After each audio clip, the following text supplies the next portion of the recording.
Hi guys, my name is Alison Duhaney Williams, and a part of my journey coming to this truth is that well, let's just start from the scratch. I was out there in the world, and at one point in my life, I felt like I wanted to die. I was in high school at the time. I felt like I wanted to die, and there was this big crusade, and my uncle he always invited me and my mom and sister to the crusade and always command that we must give our lives to God, but it wasn't of any interest to me any at all. Um, until one day I felt like I was going to die, and I decided that I can't die like this. And I went and I got baptized, and I started going to church at the time. I started going to the Adventist church at the time because we were Sunday worshipers, but we stopped going to church at some point in our lives. Ever since the split between my mom and father, it wasn't really so uplifting, so we kind of did stop going to church. And so when we start going back to church, it was the Adventist church, and I got baptized. And as I said before, the reason why I got baptized was because I felt as if I was going to lose my life. I felt like I was going to die. But anyways, I started going to church, and for me, I wasn't really completely dedicated, and I wasn't really committed to studying God's word or reading. It was just going to church and going back home. Can't wait till church finished, can't wait till Sabbath is dismissed.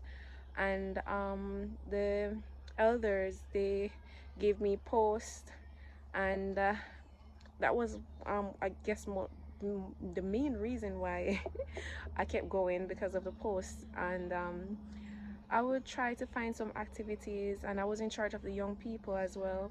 So we try to get them involved, and would try to teach them spiritual lesson, even though myself wasn't that spiritual at the time.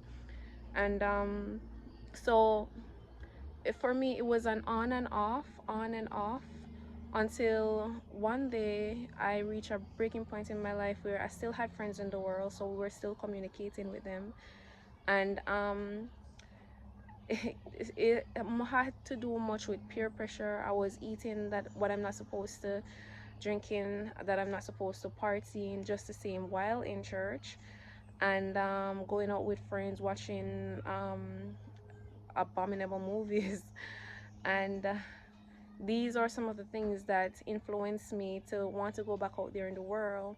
I became an addict somewhat to a certain thing, and I tried, when I realized that there was something wrong with me, and I tried to fix this. I tried to by myself fix this, and I couldn't. I tried to seek professional help, and I could not. And I went to doctors and therapists. They gave me a bunch of pills, and this triggered my depression even worse. And also, I reached to a point in my life where I felt like all of this made no sense. Like I wanted to take my own life. And there was this one Sabbath where I even tried going to my pastors and also my elders. They weren't really much of a help, because they were saying, oh, you're so beautiful and you're this and you're that, while I'm trying to tell them what's going on, and hey, I need your guidance, I need help. And at the time I was looking for human help, and but God in his mercy helped me this Sabbath. I decided that this is it, this is the end. I am definitely going to take my own life because nobody around me seemed to care. I cursed God, and I hated everything around me. I was miserable, and nothing that I do made me feel at peace. I felt worthless, I felt undeserved, hopeless, all sort of thing. And it was that Sabbath that I decided, all right, this is it.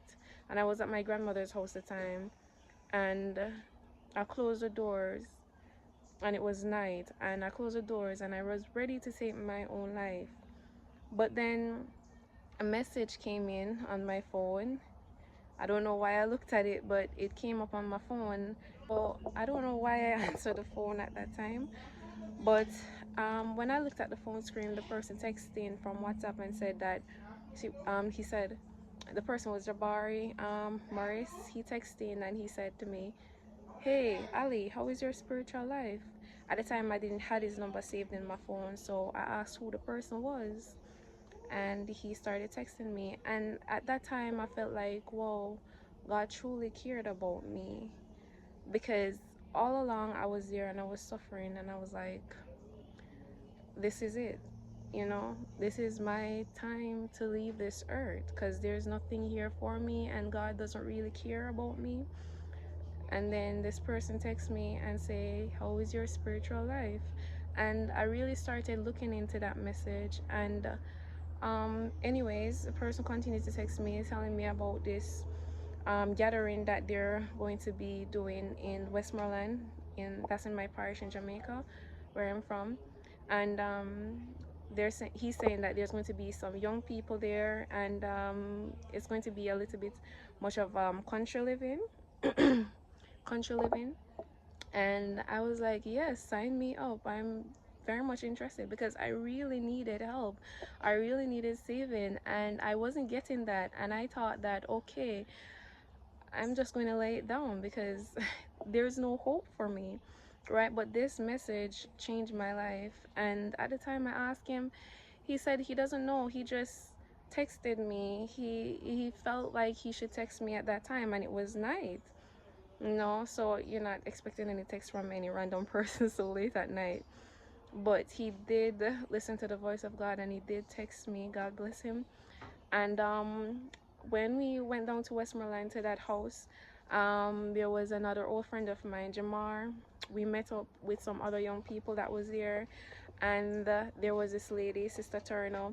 She taught us everything that she knew. She abstained from meat, and she tried to eat as best as she can, and she showed us that, and she showed us how to read and study our Bibles, and we had morning and evening worship. It was an eye-opening for me. It was a very much a breakthrough for me, and I thank God so much for that. And we learned a lot of things, and then after a while we got introduced to Sister Oshin, and there was much light there, but not as much as when we met Sister Gloria. So Sister Gloria, I've heard so much about her, and I always saw her as a witch. That was when I was in the Adventist church, because that's what they portrayed her to be. That I'm supposed to stay far from her, and that she's an offshoot. But and I remember one time she came on the veranda, and I ran around the back, and I was so scared, because I'm like, what is she doing here? What is she doing here? What if we get cursed or something by God? Because she's an offshoot. She's a witch. But anyways, after I left Westmoreland from that country living site, we came back up. We went our own ways after some time, and Brother Odane and Brother Campbell, they're from the church that she had um, built, and they were speaking, and I was listening to them keenly, and I'm like, but these are the same people that they are saying that I'm supposed to be afraid of, that I'm supposed to stay away from. And I was listening to them, and all that they were saying is thus say the Lord. All that they were speaking is truth. And I've read these things, and I've seen these things, and I started thinking to myself, but my people they are liars. And I started listening with interest, and I started following them up, and before you know it, I started attending the little building that was there, and I got the chance to meet Sister Gloria. And with that, I also introduced the Virgin from Westmoreland. That's the youths from Westmoreland to Sister Gloria, and well, to Brother Odin and Sister Bev that was there. I know you guys might not know who I'm talking about, but just picture different persons in your mind. But the light has been pouring out ever since that day. But the biggest breakthrough was when We got to meet the Living Waters family, and that was, to be honest, we have never seen the Bible the same again. It was an outburst of light, and it has been new lights every single morning, and I thank God for that, because it helped us to have much more control than we previously had. It helped us to even seek deeper and study our Bibles more deeper, more better. There's words in the Bible, things in the Bible that we have seen and overlooked as just words, just put there, but I don't, it has truly been a blessing with these guys, and I pray that you guys will enjoy this series and will truly be blessed by it. But this is my testimony. Again, I am Alison Duane Williams. Thank you for sharing this video.